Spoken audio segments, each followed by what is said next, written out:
You have constant joint pain, and it doesn't matter whether you're moving or sitting still. Wouldn't it be nice if there was a way to relieve that pain quickly? Fortunately, there is. There's actually more than one way. In this video, I'll show you 5 ways to reduce your pain quickly. First, let's talk about pain as a big picture.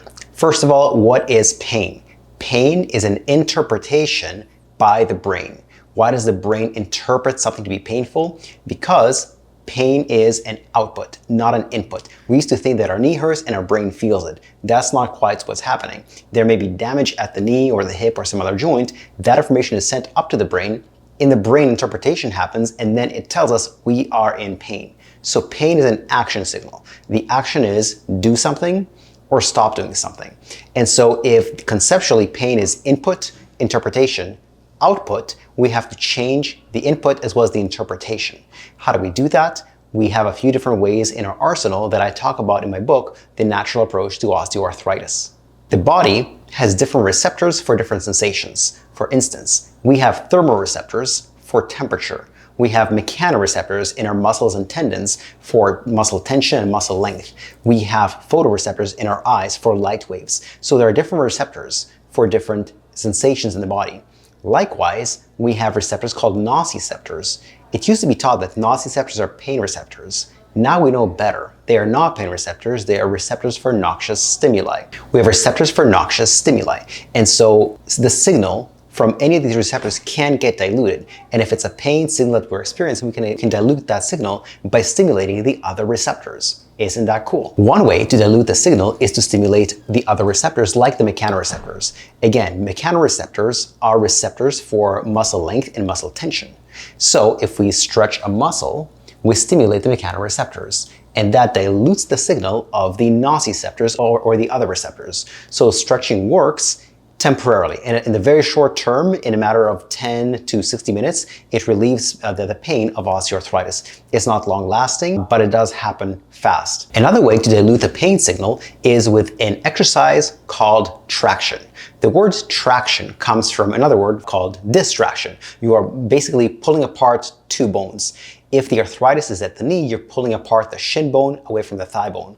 If the osteoarthritis is at the hip, you're pulling away the thigh bone from the pelvis. So you're basically creating more space between 2 joints.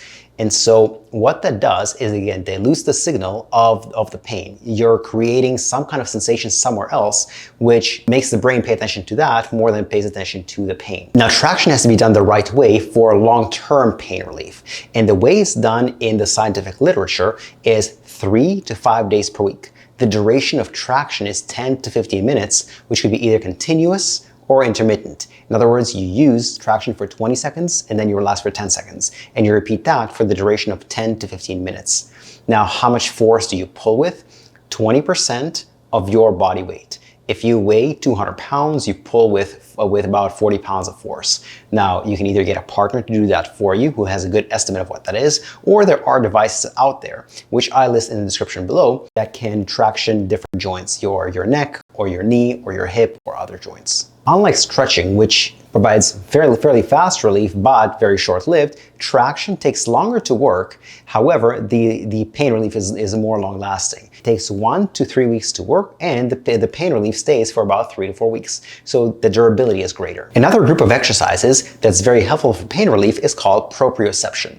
Proprioception is your brain's perception of where your body is in space. Another word for proprioception is coordination. It's which muscle fires with what force at what time. And there are different ways to do proprioception exercise. This is just a general category. One way is to stand on one leg and see if you can maintain your balance. Another way is to walk in a figure 8.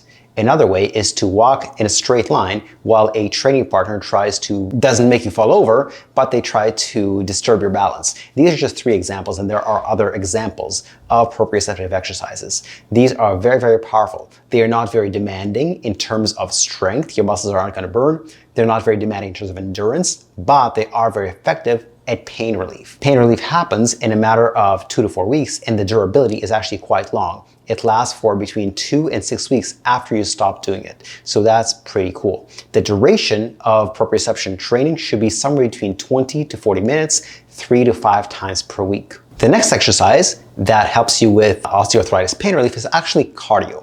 There's a right way to do cardio for fat loss, which is different than cardio for osteoarthritis, which is different than cardio for endurance. So let's talk about cardio for specifically joint pain relief.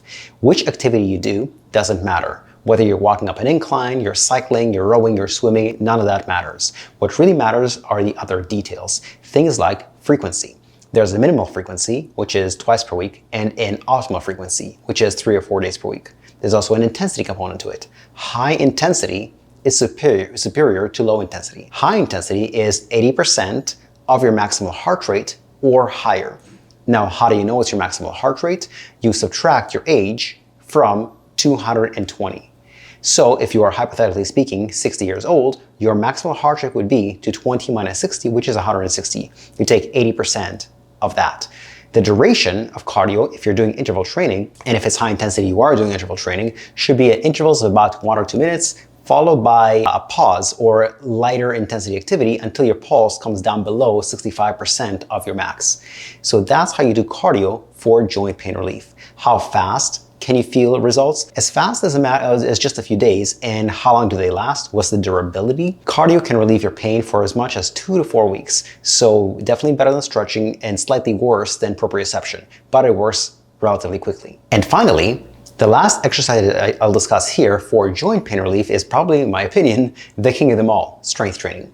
Strength training can be tailored for many different goals, like fat loss, improving osteoporosis or bone density, improving diabetes. In this case, we're talking about strength training for joint pain relief. First, let's talk speed. It is slower than all the other methods. However, the extent of pain relief is more drastic and the durability is the longest of them all. So it takes about 4 to 8 weeks to start seeing progress in terms of pain relief. You'll see progress in strength earlier than that, but pain relief happens in 4 to 8 weeks. The durability, however, is multiple months. If you stop strength training, you'll experience the pain relief or pain reduction for a matter of months. Now, what about the extent of pain reduction? Strength training can relieve your pain, if you do it correctly, as much as 50 to 60% in a matter of an 8 to 12 week period, which is very, very powerful. More powerful than any of the other methods like cardio, stretching, proprioception, or traction. This isn't a video specifically about exercises because there are so many different body parts with lots of different exercises. Let's talk about a higher level concept, which is the exercise prescription for strength training for joint pain relief. And that's what we call the FIT principle, F-I-T-T, frequency, intensity, time, and type.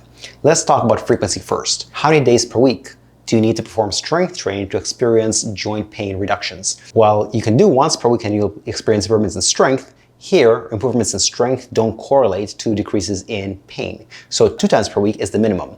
3 to 4 times per week is more optimum. So that's the frequency. What about the number of sets and repetitions? It's 2 to 3 sets of 8 to 12 repetitions. And what's the intensity? How much weight should you use? The amount of weight you use doesn't matter. You can go light, you can go heavy. Although you'll get a greater improvements in strength with a heavy weight, you won't get greater pain reductions with a heavier weight. It's equal between light intensity and high intensity. What really matters are 2 things. 1, effort.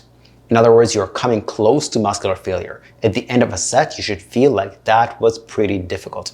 I couldn't have done 3 more. I could probably do maybe 1 or 2 more. So effort is one element that's very important. The other element is progression. No matter what weight or number of repetitions you start with, you should progress over time. If you started with 10 pounds, try 11 pounds in a week or 2 weeks. If you started with 20 pounds, try 21 in a week or 2 weeks. So those are the 2 key elements to make strength training effective for osteoarthritis. 1, effort, and 2, progression. For viewers of this video, I've made a chapter from my book, The Natural Approach to Osteoarthritis, available for free, which talks about all these exercises in far greater detail.